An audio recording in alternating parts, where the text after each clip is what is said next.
Okay, you ready, Dr. Buckley? I'm ready. All right, well, good evening, everybody. Yes, as Dale has said in the chat, happy Friday Eve. I'm George Takata, Okay, you ready, Dr. Buckley? Director of Marketing and Communications. All right, well, good evening, everybody. Let me mute this yes, as Dale has said in YouTube the here. chat, happy Friday Eve. I'm George Takata. Okay, you ready, Dr. Buckley? Director of Marketing and Communications. Okay. Let me mute this yes, as Dale has said in the chat. Can everybody hear the YouTube as well? That's a lot of Georges. I know, my bad on that. Okay, how's that? Better. All right, well, we have a lot to get to, obviously, with today's announcement about the spring 2021 semester. Dr. Buckley is going to also update us on the status of our fall 2020 semester. You see his schedule here on the screen. If you have any questions, please leave it in the chat, and I will get to those as soon as I possibly can. And with that said, Dr. Buckley, you have the floor. Thank you. Thanks, George. And thanks for helping coordinate this town hall. This is actually our first community-focused town hall. As many of you know that are with the college, we've certainly done this for faculty and staff as well as students in the past. This is the first time we've actually invited the community in as well to actually speak with us about the status of Ridley College. So thank you all for joining us tonight. And I want to start off by thanking those that really make Ridley the college that it is. Many of you have heard me say before, the college is a wonderful geographic location, and it's a wonderful physical representation of a college. It's very unique in California because of its 420 acres, the fact that it has a 300-acre farm, some of which faces directly onto the Kings River. It's a beautiful location. And it's a wonderful, nearly 100-year-old institution. But at the same time, what makes Ridley College special, in my mind, is really the people that really serve the public and serve our students. And I wanted to thank both our staff and our faculty again tonight for the work that they've been doing since early March, when the pandemic impacted really all of our operations, not just at the college, but across the country. For those of you that don't work in education, it's an amazing thing to watch when you get the word that you're going to take your entire operation and put everything online, and you've got 4 days, count them, 4 days to get that done.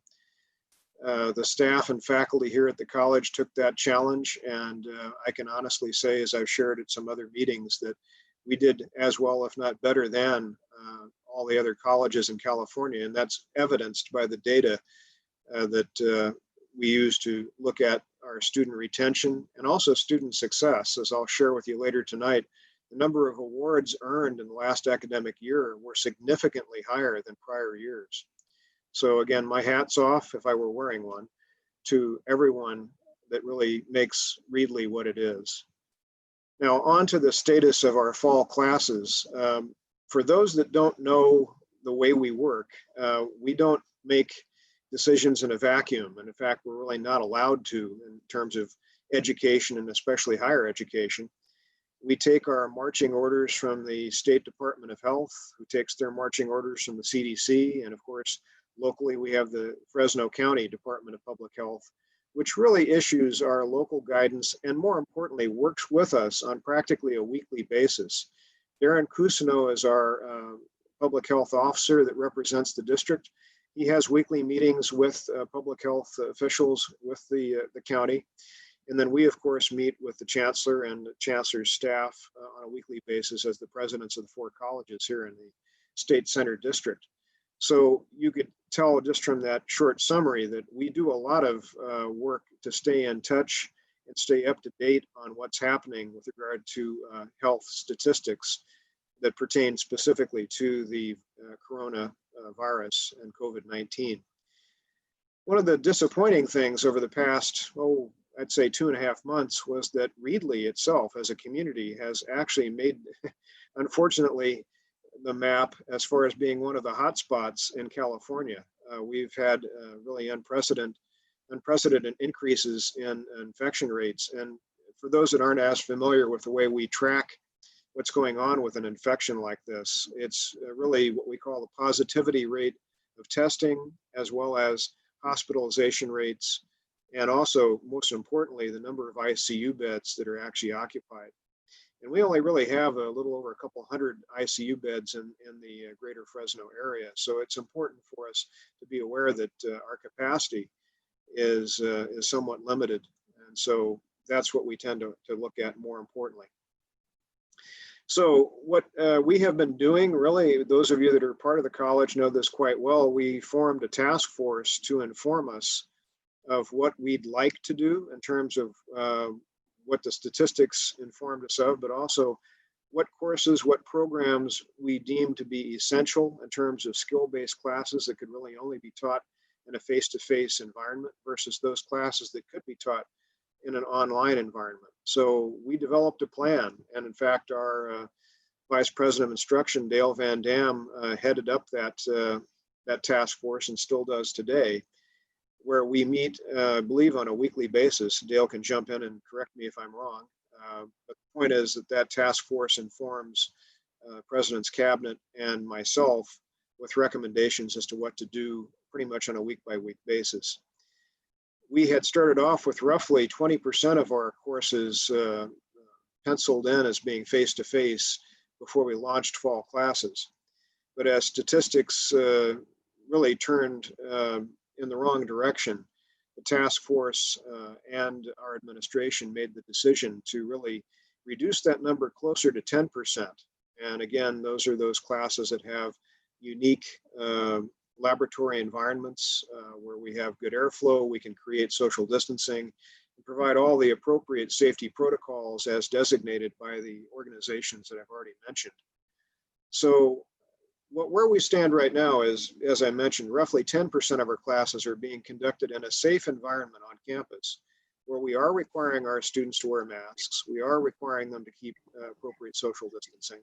And we also provide appropriate sanitization of the classrooms after each class section is finished. So if you drive by the campus, you'll notice that our parking lots have cars in them because we do have courses meeting throughout the day, starting at probably around 7 o'clock in the morning and going until probably around 9 o'clock to 10 o'clock at night. But the numbers dwindle. Most of the students are on campus in the early morning, and by the time you get to the evening classes, it's really a handful of students. But the point is, we are making that effort to have those face-to-face classes. We made the announcement today that we intend to continue that pattern for the foreseeable future, because we really don't have any evidence that we will have a vaccine or increased levels of testing available to us. And so therefore our environmental conditions really won't be changing very much between now and at least the beginning of the spring semester. So what we've announced today and what I wanted to reinforce this evening is we intend to pretty much begin the spring semester looking very much like we do right now in the fall semester, with roughly around 10% of our courses meeting face-to-face. However, if statistics improve, and if our guidance from both the state and the county departments of health change, we do intend to look seriously at what we could do in the middle of the spring semester to bring back more courses at the second 9-week interval. We can have more courses added to the schedule after the fact. Let me explain the logic behind that now. One of the problems that we discovered by trying to be responsive to the statistics for fall and by making some late changes in the fall schedule, it created quite a bit of confusion amongst students, especially with our electronic system called WebAdvisor that announces the courses to the public. We didn't really get all of the information in, or at least in a way in which it was clear to students whether they were meeting face-to-face or online. We had to spend a lot of time that first week of classes communicating out to our students to make sure they understood what the current conditions were. We do not want to replicate that problem for spring. We want to be very clear as we open registration for the spring semester during September, which classes will be online and which classes will be face-to-face from this point in time. We don't intend to change many of those classes in order to keep that coordination intact. It is possible, though, to take that second half of the spring semester and create additional course opportunities if indeed conditions improve. Are there any questions in the chat room so far, George?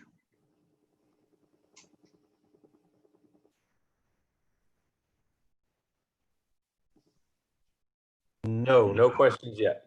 All right, then let me just continue on with some of the guidance that we have to pay attention to. Both the state of California and the County Department of Health requires us as a campus delivering higher education that we cannot have visitors on campus during this pandemic situation. Really, it has to do with trying to maintain the safe environment where we have to literally decontaminate after someone utilizes a building or a classroom or an office after they've been there. We're trying to really lessen the opportunity for person-to-person contact and really preserve that social distancing that keeps everyone safe. I wanted to mention, though, that because we are a unique campus, I'm working with administration right now to do what many people do already, and that is they come to visit us through the public trail that comes off Manning Avenue. And I support the fact that we'd like you to come and enjoy the river and have that river walk experience on the campus. But what we would prefer you don't do is exit by crossing the actual campus or walking out through the farm area, because the technicalities are that this virus can actually be passed to our farm animals, and we really don't want to take that chance. So we're trying to protect both the students and our farm by, if we do have you on campus, we'd like to have you walk down next to the river, down in the lower pasture on that very well-marked trail. And we'll have signage very shortly to help reassure you of what that appropriate trail is. And we'll be publishing in the local newspaper and through local media how we will basically facilitate your enjoying the campus in that one limited aspect. So we are trying to be sensitive to your needs to enjoy the river, to enjoy Ridley College, but we're also trying to protect our students, faculty, and staff at the same time. So as far as current affairs go, you may be interested in the fact that normally we will host up to 140 students roughly in our residence halls. We're one of 13 colleges in California that actually have residence halls. This year, because of the fact we're not conducting athletic competitions, we really don't have the out-of-state student population that we would normally have. And so we are actually hosting between 30 and 40 students right now that are here for other programs. One student of note, his first name is Ethan, drove out here from Pennsylvania to participate in our wildland fire program. So it's interesting that Ridley does get noticed by students out of state for more than just athletics. And we do use our residence hall to help those students really have a presence here on campus as they need. Also, for this semester and this academic year, we continue to utilize our food pantry to help support the needs of our students around the community. And you should know that we are having basically a couple of opportunities each week for students to drive through the campus and actually receive food pantry supplies if they are what we term food insecure and need support. George, would you like to give a little more detail on that? What are the hours and days typically? I'm sorry, Dr. You cut out a little bit. Can you remind us typically which days of the week we have food pantry access for students? Yes, we have food pantry.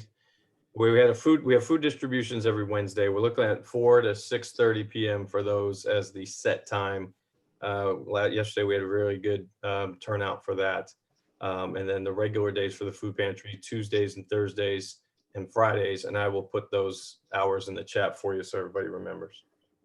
Thank you. Appreciate that. Something that's unique to Ridley College this year is that we've actually launched our guided pathways framework. And for those that aren't familiar with that terminology, the idea behind guided pathways is to simplify access and progress through academic programs here at Ridley College. And what we are doing that's unique is applying a great deal of support for students that are in these various pathways. In fact, we're launching what are called success teams. Success teams are made up of individual counselors and other professionals to provide specific support to students when they need that support. And how do we know that? Because we've also launched a program known as Early Alert that uses specialized software so we can really track our students' needs and really check in on them to see how they're doing. And we can both recognize their successes as well as help them when they need a specific degree of support, either through tutoring or other types of services that we offer here on the campus. So we are very proud of the fact that we're one of the first 20 colleges in California to really launch this guided pathways framework. And we hope to continue to expand this out to our dual enrolled students out in the high schools and the surrounding communities over this next 12 to 18 months. We're also getting ready to relaunch our Ridley College Community Gardens. If you've driven by the campus or walked through the campus, and I won't make note of that, you'll have noticed that we've managed to grow a fairly impressive array of weeds. Well, in the community garden, some of those weeds are up to 10 feet tall. So next week, we're going to bring in some outside help and basically get the gardens back to their appropriate state where they can be used by community members enrolled in our non-credit classes. So we'll be working with our faculty members and staff to make sure that community gardens can serve the purpose they were intended for, which is helping our community, again, enjoy the campus in a very specific way by growing plants and food in that garden. By the way, I also have an interest in the future of working with our Chamber of Commerce to bring a weekend activity to campus where we can actually have a farmer's market. So if you're interested in helping with that, please contact the president's office. Now, we had another town hall earlier today. I don't know how many people realize the magnitude of our dual enrollment program with local high schools. We work with approximately 12 different school systems here in the greater Fresno area. We have up to 3,500 students a year taking dual enrollment classes. And what that means is they're literally taking our college classes at the high school level. And why is that important? Number one, it's free for them. They don't pay any tuition or fees, and they get to earn college credit without taking any exams like they would in an AP class. So it gives them a jump start on a college career, or it also can help them earn industry valued certifications that help them get a job that much more quickly. So we believe in our dual enrollment program, but we're also looking to enhance it and really connect it better with our on-campus faculty and our on-campus programs through our guided pathways efforts. So you'll hear more over the next year about how we're doing with dual enrollment, because we're beginning to reach out to our partners and reach in to our faculty and staff to try and improve the way in which those dual enroll classes are supported and how they actually integrate with our pathway system. Finally, I'd like to talk a little bit about the DRIVE initiative. If you've not been familiar with DRIVE, which is an acronym for a very large economic development effort here in the greater Fresno area, it's a project that was created roughly a year ago, and it resulted in a culminating event here in Fresno, the participation by the governor in the California Economic Summit in downtown Fresno, where the DRIVE initiative was both recognized and supported by the governor. And in fact, the first component that's received funding, both from public and private foundation funds, is the K-16 Collaborative, where we are making an effort across Fresno to really recognize 4 principal pathways that will help increase the economic potential of this area and help address what we would refer to as the generational poverty of many of our community members. We are going to be looking at ways to enhance student participation in a business and accounting pathway, as well as an engineering pathway, and 2 different education pathways. The detailed information can actually be accessed on the DRIVE website.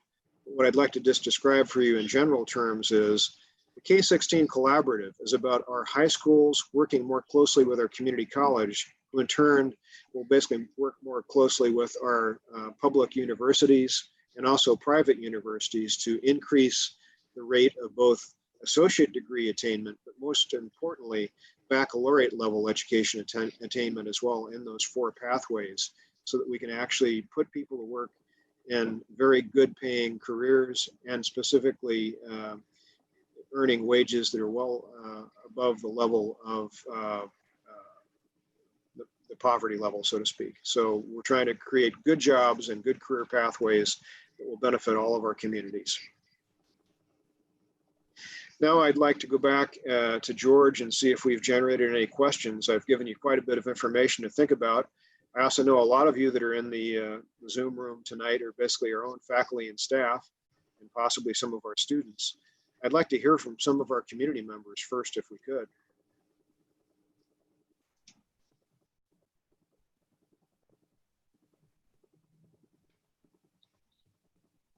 George, are you monitoring the chat? Yes, I was waiting for any community members if they wanted to speak. I'm sorry. Open it up to the questions in the chat. But Dr. Buckley, we do have a couple of questions about the status of athletics for the spring 2021 semester.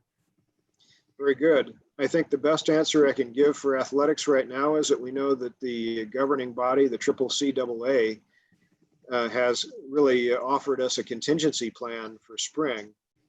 And I think we're going to continue to support the concept of that plan until we see otherwise. It's a little too early to really judge where we'll be by the time we get to the spring semester. I know that we've made a statement today based upon advanced planning for courses, because we're going to be launching registration for spring very shortly. Athletics is a slightly different situation, and it's going to be a little bit more responsive to the immediate statistics at that time. And so for now, we're probably going to stick with the CCCAA plan, but we'll have to see where we are as treatments and vaccines continue to become available for the COVID-19 situation. Okay, I think we have a question from a student. McKenna is asking, will there be an in-person commencement next year? That's an excellent question, and I wish I could answer that. I think the farther we get down the road in terms of calendar months from where we are now, the greater likelihood that we will actually have a face-to-face commencement. I know right now our commencement committee is planning for 2 options. One option is that we basically have the face-to-face, and we have it really for 2 years, because remember, we weren't able to do a face-to-face for last year's graduating class. Secondly, we will have the contingency to do some modified version of commencement, whether it be what we've seen some of our high school districts do, or other colleges and universities where we have possibly commencement without spectators. We might end up streaming it. There are a number of different options. Our first choice is to stay with the face-to-face option if we can.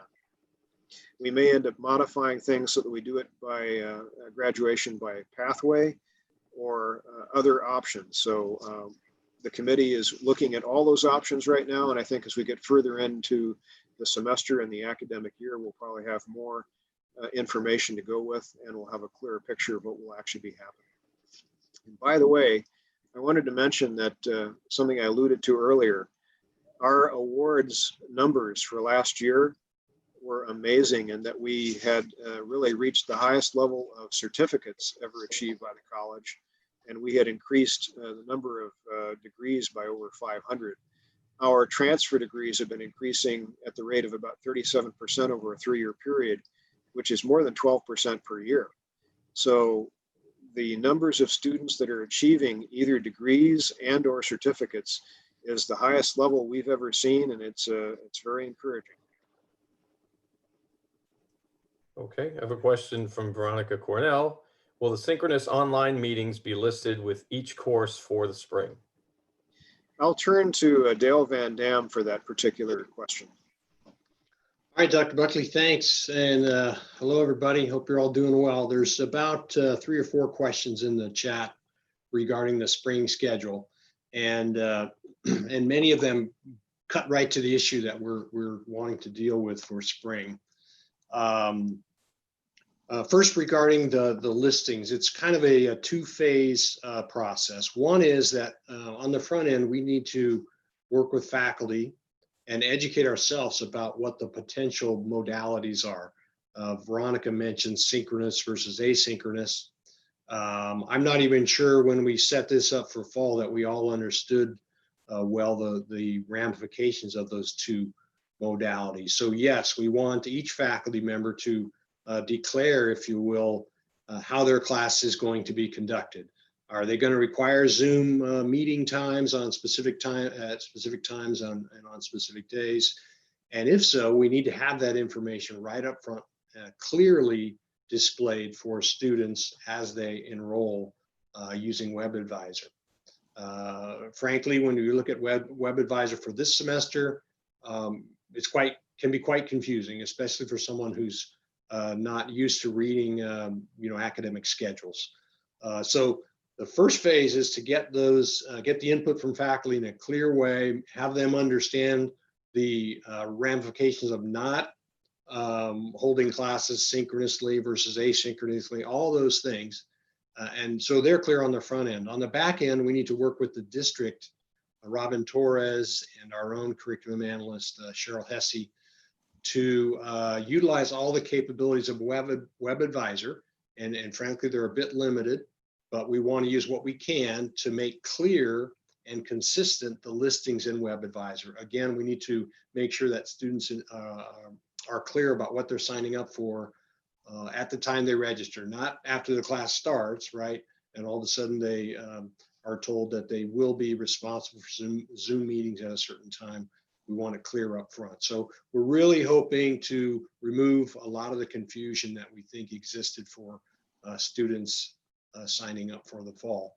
The other aspect of this is that, having decided now as of today that we will be, as Dr. Buckley explained, predominantly online, we need to make the transition. Currently our spring schedule is in a conventional way, like it would have been last spring, and we need to transition it to that mostly online schedule. And it goes live on September 28th. So we've only got about 4 weeks to do that.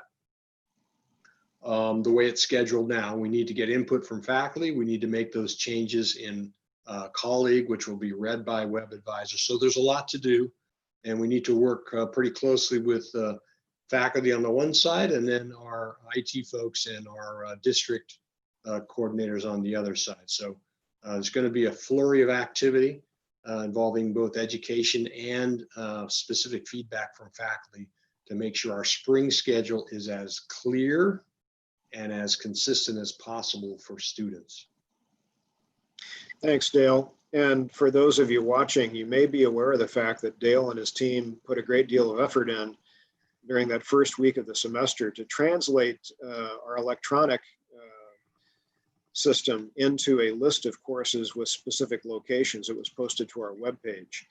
We intend to do something similar to that when we approach the spring semester opening, so that you'll have very clear information without having to worry about deciphering what's in our registration system. So be assured that we'll be working to improve distribution of information and have it out as early as we can.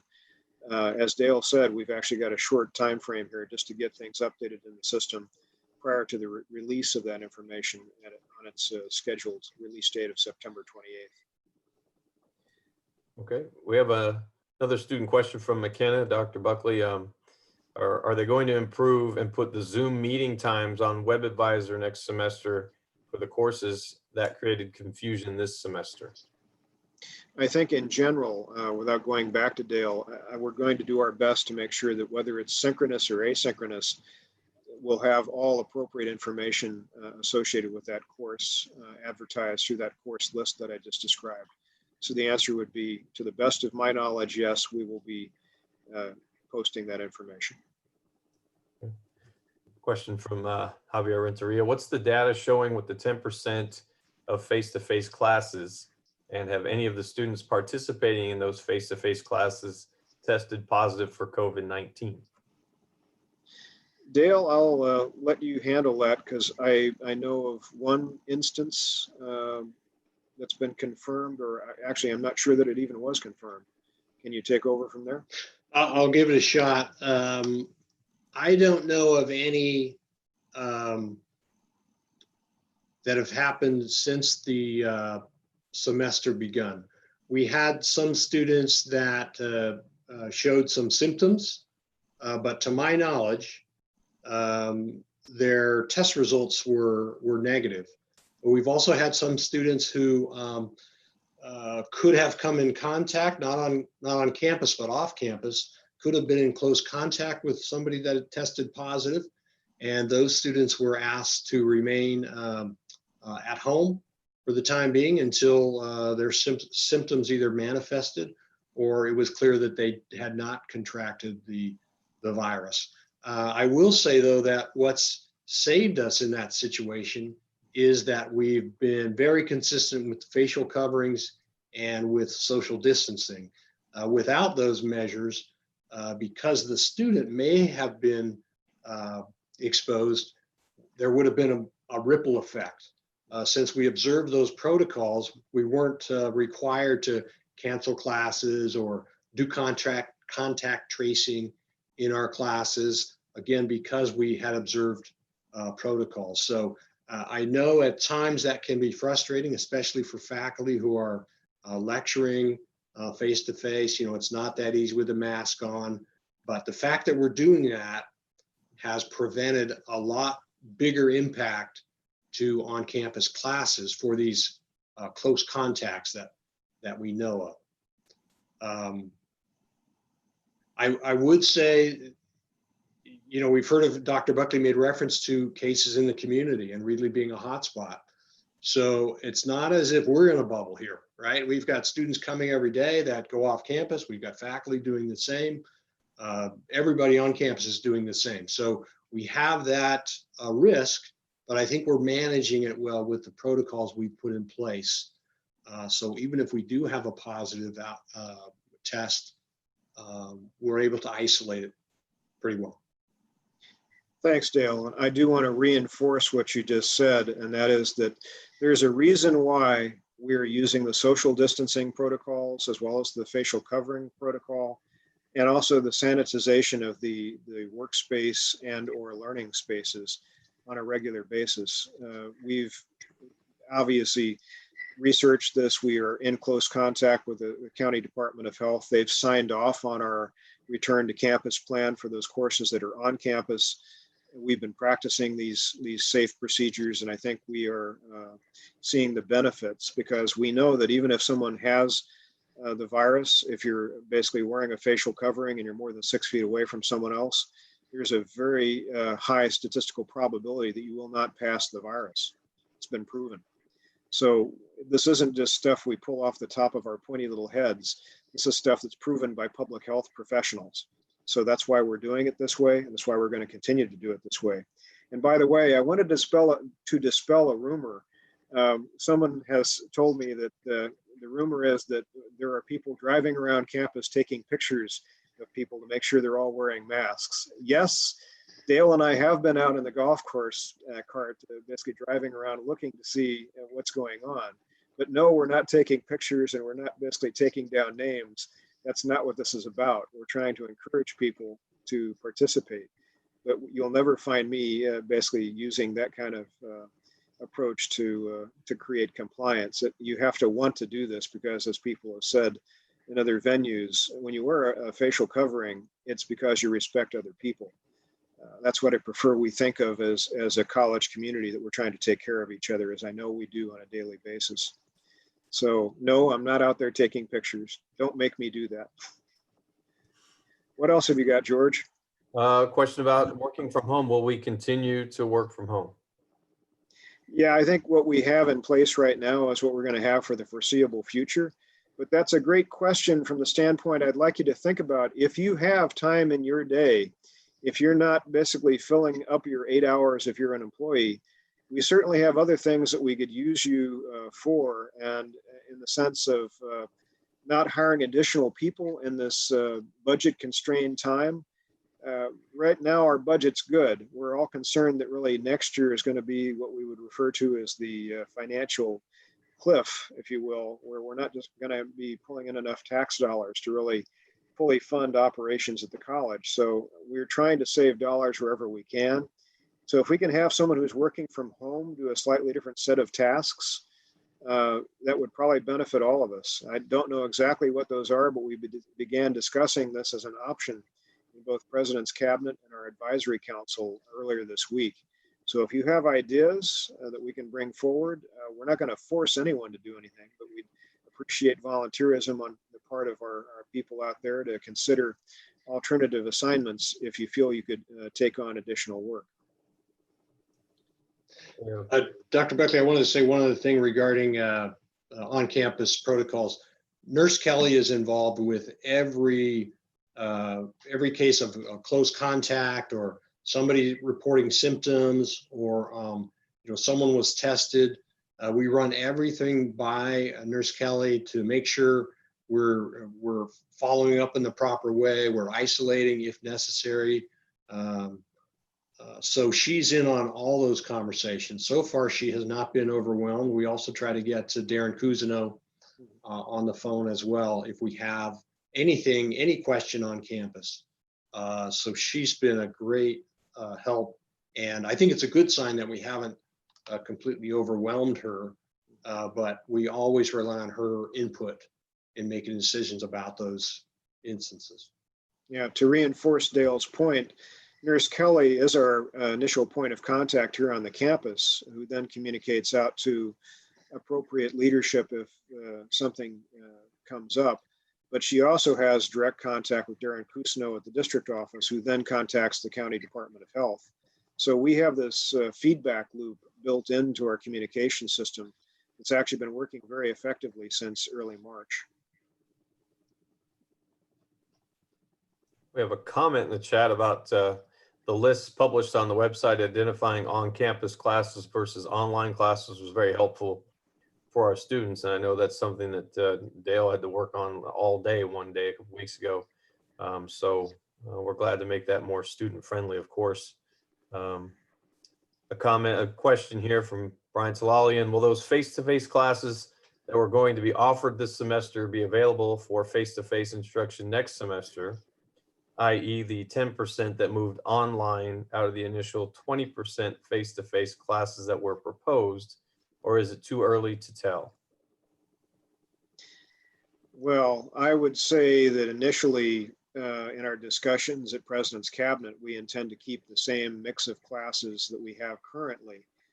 But what I'd say is we may offer some of those additional classes that Brian's describing in the second 9-week cohort if the statistics look good enough.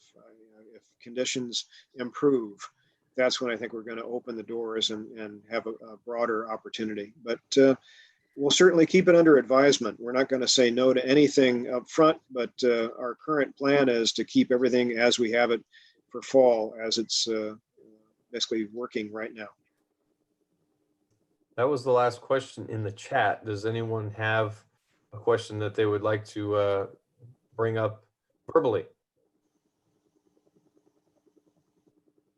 As they say, take your best shot.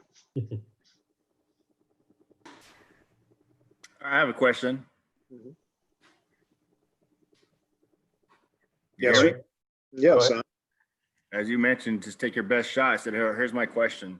Okay. We're in August 28th. Why the decision to decide to go to all online courses for classes in January? Well, sir, I think we fairly clearly explained that we launch registration for the spring semester on September 28th. And it's going to take probably 4 weeks to get all of the current courses reconfigured to represent alternate methods of delivery. So knowing how long it takes to do the work and knowing that we want to have a fair representation of what reality would look like in spring, that's why we made the call now. And by the way, it wasn't just Ridley College, it was all 4 of the state center colleges together. Why not move that date to end of November? That's actually being considered right now. Okay. But the fact is, people need to plan their lives, and they need to plan their lives around what's happening really with regard to the college schedule of classes. So it becomes a pivotal decision. And as I said, we are considering the option that in the second 9 weeks, we could go more on a face-to-face basis if things improve. And my other question is, in planning for the spring, I've seen that there's been a lot of late classes added starting like September 28th. Would that be also for the spring semester as well? That's exactly the case. That's what I'm talking about. When I say second 9-week classes, we could have a whole cohort of face-to-face classes that we could launch in the second half of spring based upon conditions. Okay, thank you. You're welcome. Got a couple more questions in the chat, Dr. Buckley and Dale. Who do we expect to hear from to change/clarify WebAdvisor listings for our courses for spring, and when? Want me to try that one, Dr. B? All yours. All right, so Tracy, thank you for the question. We are meeting, we've had one meeting about this with our curriculum analyst, our AAs who are often responsible for making those changes. We have another meeting tomorrow with Ignacio, our researcher, to see what kind of survey we could put together. It wouldn't be a survey, but a response form, an automated response form that would get that information quickly from faculty and translate it to something the AAs could use. In addition, on Monday, we have a meeting with the Robin Torres and the district team to see how we can modify WebAdvisor. But as soon as we can, we'll roll this out and probably start with department chairs. We have a meeting on Tuesday with them. So that's probably the first place we'll make an announcement. But the other thing we're considering is a format like this, where we would hope to get as many faculty as can make a meeting and give a presentation and then allow them to ask questions. We want to make this simple, but there's some education that's necessary for all of us in order to really provide that clarity that we're trying to for students. And so it won't be very long. It'll be, I would say, before the end of next week. You'll have some marching orders, if you will. I think the other thing to realize is that by far the majority of our online offerings are asynchronous and 100% online. When that's the case, there's not too many changes that need to be made. We know what those are going to look like. It's the ones with special instructions, like I do want to specify some specific Zoom meeting times in my online class, or I'm offering a hybrid class, and so I've got an online portion and a face-to-face portion. But for most of our offerings, it'll be fairly straightforward. We just need to work on providing that clarity. Thanks, Dale. And I just want to reiterate that tonight's meeting was designed to help inform people, especially following the release of the district's message today about spring. But more than that, it's also an opportunity to have a conversation with both our faculty, staff, and students, as well as community members. And please accept my commitment that as this is a very dynamic environment, as we all know, things will change, as people have inferred, between now and the launch of spring classes. And we will do our best to adapt and provide the highest level of service that we can to our students and our community. We'll stay in touch with you to make sure that we understand what your needs are and what your desires are. We'll try to offer that to the best of our ability. But the number one thing that I've said in every meeting that I've hosted since March has been that safety is our first condition. We have to make sure that we have a safe learning environment for our students and a safe working environments for our faculty and staff. And I'm fully committed to that, as is the rest of the President's Cabinet. Okay, we have a question from Christopher Stetsko. I don't know if this is going to need some more clarification, but he asks, will we be provided of what volunteer duties might be needed so we can plan accordingly? I don't know what volunteer duties he might be referring to. Well, I think he was talking about what my ask earlier, as far as if you have, if you're working from home at this point and your day has some latitude. I guess the point is, if you have thoughts about how you might contribute in other ways, that's fine. I think there will be a lot of discussions taking place about what specific needs are out there. I can think of some in the case of Kurt Pylan and our outreach efforts to our local high schools and middle schools. We can always use more help in our outreach. And do we have any of our student services leaders on with us? I know Renee couldn't join us tonight. Natalie or Shannon, are you on with us tonight? Yep, I'm here. I think Shannon's on here also. Okay. Do you have any thoughts about how we might use some volunteer efforts in your areas? Sure, I think that there's opportunities, and I'll let Shannon chime in too. I think that we've got, like you mentioned, I think with our registration to go out efforts, I think that there's a lot of opportunities with just the guided pathways efforts that we're doing. Dr. Buckley mentioned that, we're launching it for the first time, and we really are. So we're trying to figure out how all of those fit. We have success teams that we're launching as part of the guided pathways, which is really a way for us to build that case management, to build that wraparound structure around our students to be able to provide them the support. So we're still trying to figure out how a lot of that works. A large portion of what I'm doing, and Dr. Buckley mentioned it also, is working with our dual enrollment students and also the students that are coming through as high school enrichment. So we're doing a lot of work with those students. So I definitely think that there's opportunities. So if you're interested in any of the stuff that I mentioned, I'm happy to entertain ideas, so I can put my email in the chat. So just please reach out, and I'll let Shannon chime in too. I know she's on the call as well.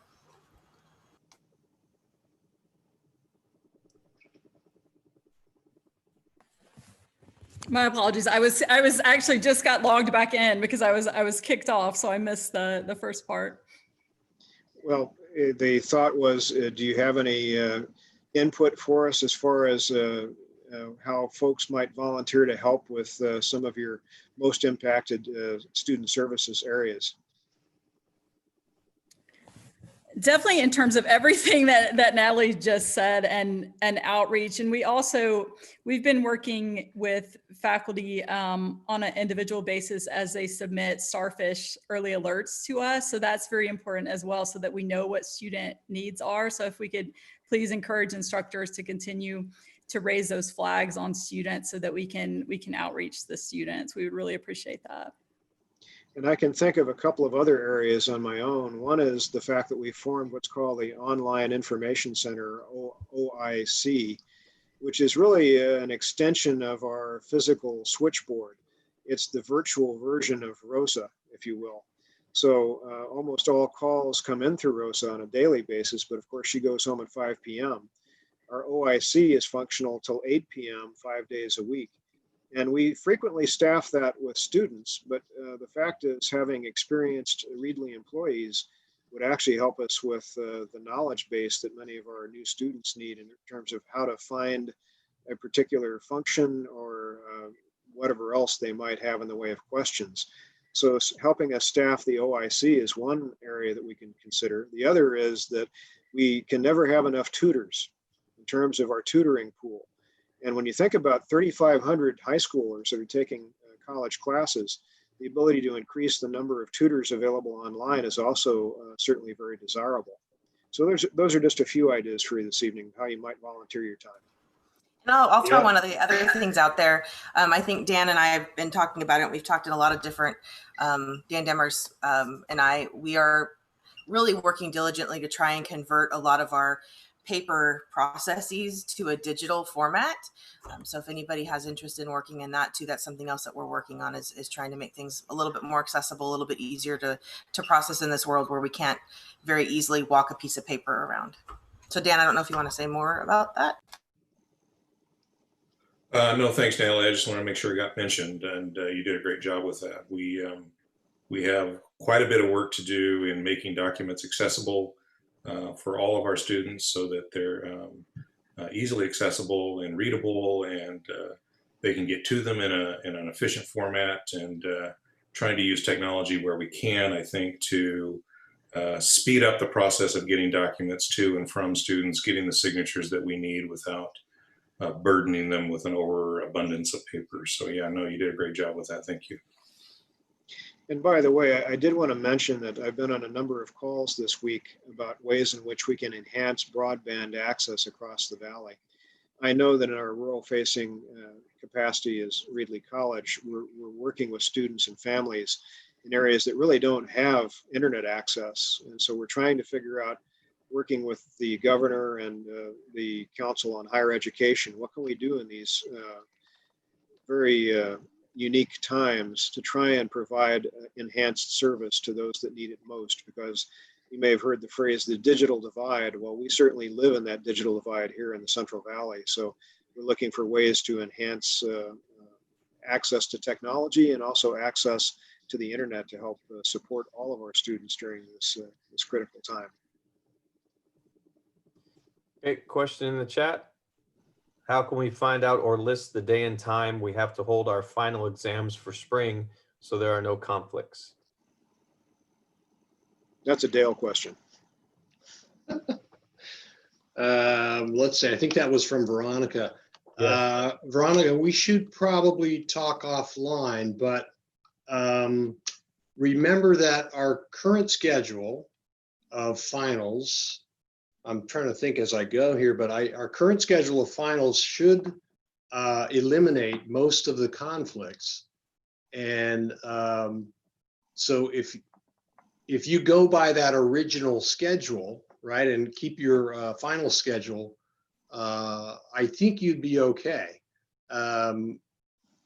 Again, we may need to talk further to see about your particular concern. That does bring up a good point, though.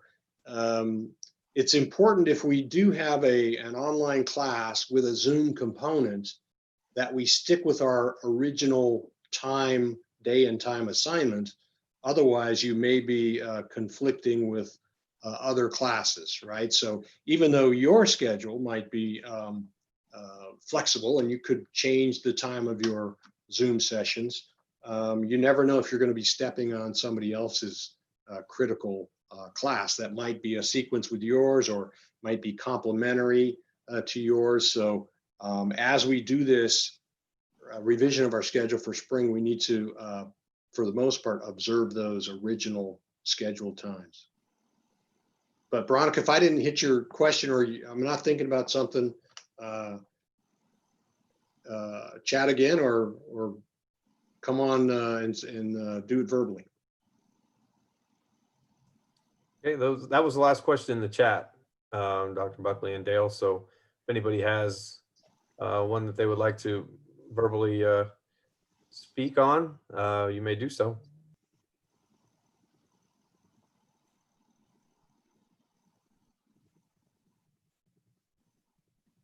Well, while we're waiting, I just want to thank everyone again for joining us tonight. You know, we've got practically 65 people logged in with us, which is pretty impressive for 7 o'clock on a Thursday evening. So I appreciate your interest. I appreciate your participation. And again, I want to thank everyone that really makes Ridley College work. I have not seen many teams in California that work as effectively as this Ridley College team. And just harken back to that recognition I gave everyone earlier about the number of awards that we produced in the spring of 2020, and also the fact that we're one of 20 colleges leading the state in introducing guided pathways for our students. So we're special here. We do special work. We've got special people. So thank you for doing the work you do. We did get a couple of questions. Lois Parento has a question about will there be no pinning ceremony next semester? You know, pinning ceremonies are one of the most emotional ceremonies I've ever experienced. And I would say that if there's any way we can do it face to face, we will do so. We'll probably have to use social distancing, but you know what? Let's see if we can't pull it off. Okay, and will the library stay closed next semester? It's a good question. Don't have a good answer yet. Dale, what's your crystal ball say? Well, again, we're always open to feedback. And frankly, this is an area that we discussed quite a bit in the task force. And frankly, some of us were uncomfortable with the closure. And so we need to know how it's working for both faculty and students and staff. We would certainly consider if the current status, the way it's operating, which is pretty much a library by appointment, if you will, or online services, but students are requesting books, and then there's a time when they can go by and pick it up. If that's not working for folks, we'll reimagine and look at different ways we can operate. But again, because the library is a pretty complex environment, I think we were worried about, well, how do we monitor all those spaces, keep people safe as they use the library, and can we do that online? So our initial thought was we could, and if we get feedback that says, hey, it's not quite working for me, and there are a lot of that feedback, we would certainly look at changing the model. By the way, something that dovetails into that question is we've been talking for some time about introducing a suggestion box system here on campus, and we can both have a physical suggestion box, but what I've really been wanting to do is create a virtual suggestion box on our website. So I'll work with George Takata and others to make that a reality. Question in the chat. Who makes up the task force? How many teachers are on the force that are on campus every day? Let's see, who makes up the task force? Well, we really tried to get a cross section of folks. And so of course we have administrators on there. We've got a representative, a faculty representative from every department. We've got Michael Kaiser for the operational side. Melanie, of course, is on there. Nurse Kelly, Darren Cousineau from the district. And then and some of the categorical programs, I know DSPNS always has a representative there. And we take anybody that wants to sit in or Zoom in with us. So we're not trying to be exclusive. We're trying to get the broadest possible input as that we can. Catherine Guhin is also on our task force. So if you're interested, we're more than happy to include you and include your voice. Follow up on that from Joseph. When does the task force meet? We meet Thursdays at 2 p.m.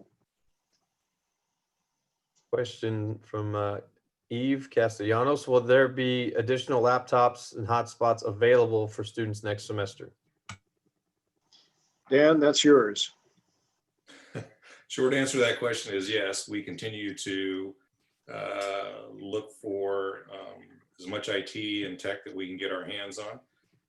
Obviously, the more information we have about what the needs are, the sooner we can get our hands on that. And we have distributed up to this point about 160 hotspots and close to 250 laptops. So we currently have inventory to hand out now. We anticipate that we'll probably have more of that need in the spring, and so we're starting to acquire that technology at this point. So yes, again, if you are in need of that technology, just let us know at the IT department, and you can gain information about IT and gaining access to IT on our website, and we'll be happy to get that technology in your hands. Do we have hotspots available right now, Dan? That's a question in the chat. So we just exhausted our inventory, I think today. In fact, we have more that will be here on Thursday. So we have 50 more. So if you are in need of hotspots, please let us know and we'll make sure we get those in your hands. Okay, got another one for Dan. Will the parking lot have Wi-Fi for students who need it? Is it lot B that? It is lot B and it is labeled. So there are stalls that are closest, I think, to the gym or library or stuff, but it's relatively good access. The signal strength is good, so you can come and remain in your car. Keep the air conditioning on if you want to, and gain access to Wi-Fi. Dan, do you want to talk a little bit about what we talked about in today's task force meeting? In terms of Wi-Fi access?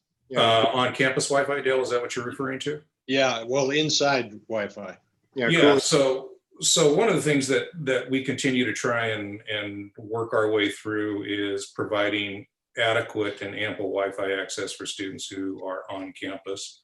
And we tossed out several ideas, and I think we are at the point where we are looking at using the computer lab in the library computer lab. So I think I'm not sure what the room number is, LRC 115 or something like that.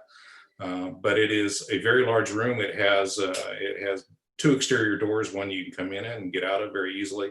Very good quality Wi-Fi in that room, and it is monitored. And so we're thinking that we'll provide schedules where it will be staffed. Students can come in, get out of the heat in the middle of the day, either work on your laptop, or if there's other assets that you need, then we can certainly address that at that time. But as it stands right now, we're looking at opening up that section of the library for extended Wi-Fi access. And I just want to make I think that's what you were referring to, Dale, right? That's it. Yeah, thank you, Dan. I just want to make a correction. I think I said on the task group, we have a representative from every department. That's probably not practical. We have a representative from every division. And again, if you or anybody you know wants to have a voice on that, have a direct voice, please join us. You can contact Janine and she'll get you the information about the next meeting. Okay, that was the hotspot question was the last one in the chat. All right, we've gone past our hour. We're just about hitting the 60-minute mark for this town hall, and I think we should all adjourn and enjoy our evenings. Again, thanks to everybody for participating. Thanks to my team for jumping in and basically handling these questions, and I appreciate all your good work.